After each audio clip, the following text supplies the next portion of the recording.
Manipur crisis अब एक political issue हो चुका है। यूपीएससी जनरली ऐसे टॉपिक से क्वेश्चंस नहीं पूछती जो कि पॉलिटिकली बहुत ज़्यादा डिबेटेड होते हैं, हॉट होते हैं, लेकिन उन टॉपिक से जुड़े हुए जो कॉन्सेप्चुअल क्वेश्चंस हैं उनको ज़रूर यूपीएससी पूछ सकती है। अब मणिपुर क्राइसिस से जुड़े हुए ऐसे कौन कौन से टॉपिक्स हो सकते हैं जिनसे नेक्स्ट ईयर या इस साल मेन एग्ज़ाम में क्वेश्चन आ सकता है। वो टॉपिक्स हो सकते हैं about the history of Manipur, as to when and how Manipur became part of India. It can be regarding the concept of inner line permit, which is applicable in 5 states of Northeast India, including Manipur. There can be a question from Article 371C in Constitution, which is regarding Manipur. And another topic which can be asked by UPSC is regarding AFSPA. Because security forces का ये कहना है कि AFSPA के ना होने की वजह से उनके हाथ बंद जाते हैं, वो लीगल प्रोटेक्शन एंजॉय नहीं करते। एक और टॉपिक जो यूपीएससी पूछ सकती है वो हो सकता है from the history of north east states reorganisation, कि किस किस तरह से किस किस सीक्वेंस में नॉर्थ ईस्ट में स्टेट्स को रीऑर्गेनाइज किया गया या क्रिएट किया गया है।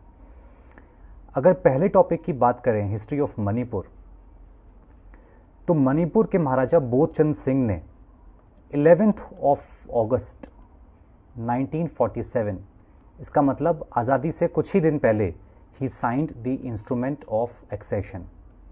इसके बारे में कुछ इंटरेस्टिंग फैक्ट्स आपको पढ़ने के लिए मिल सकते हैं अगर आप क्लास 11th की NCERT politics in India since independence के पहले ही चैप्टर को पढ़ेंगे।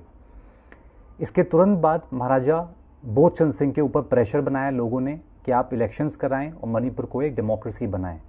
तो 1948 में मणिपुर में इलेक्शंस हुए और इस तरह से इससे पहले कि भारतीय संविधान बनता, लागू होता और चुनाव होते, मणिपुर में ऑलरेडी इलेक्शंस हो चुके थे and that made Manipur a constitutional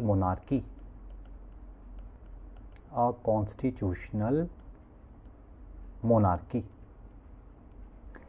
शुरुआत में मणिपुर को यूटी बनाया गया था, यूटी, और 1972 में एक मेजर रीऑर्गेनाइजेशन किया गया नॉर्थ ईस्ट इंडिया का, और उस दौरान मणिपुर को बनाया गया यूटी से एक फुल फ्लेजेड स्टेट। और उससे जस्ट पहले कॉन्स्टिट्यूशन को अमेंड करके ऐड किया गया article 371C for the state of Manipur.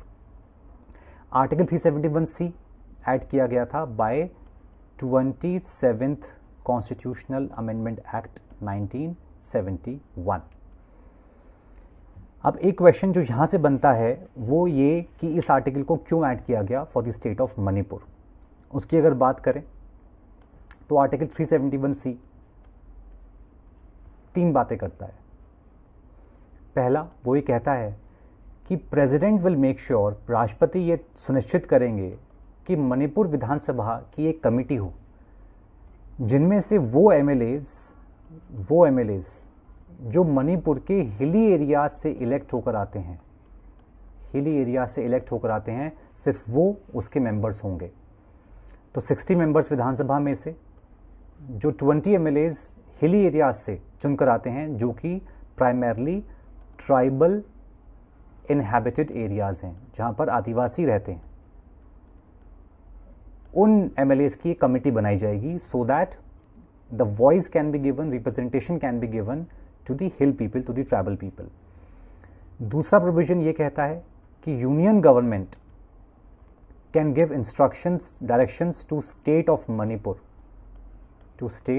Manipur regarding the administration of Manipur.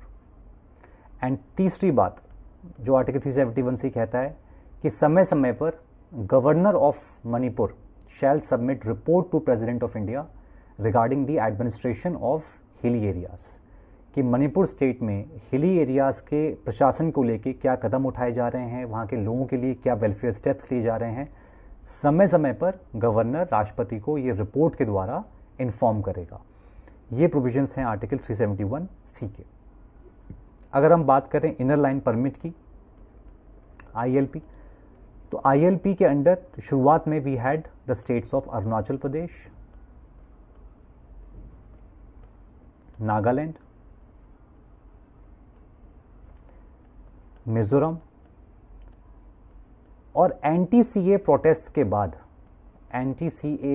के बाद क्योंकि मणिपुर से भी डिमांड आई थी कि हमें भी ILP में शामिल किया जाए, तो मणिपुर को भी ILP सिस्टम में शामिल किया गया। अब ये ILP सिस्टम क्या है? Inner line permit.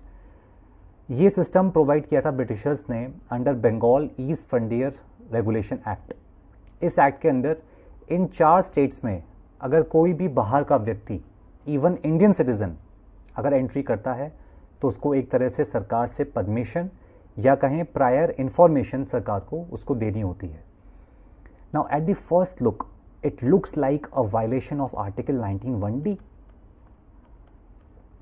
तो भारत का नागरिक होने के नाते मुझे ये बेसिक फ्रीडम है, बेसिक मेरा फंडामेंटल राइट है that I can freely travel through out the territory of India.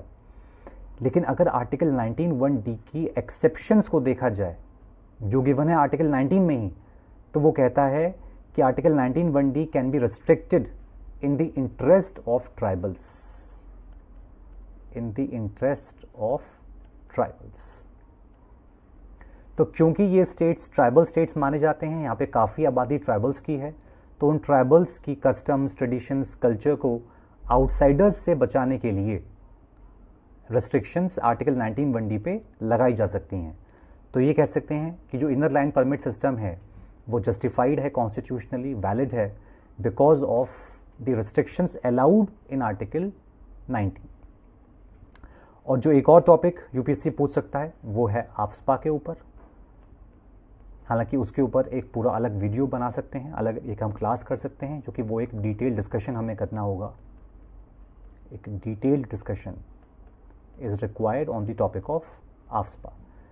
So from all these topics, be ready to face any question in this year's main exam or next year prelims exam. Best of luck.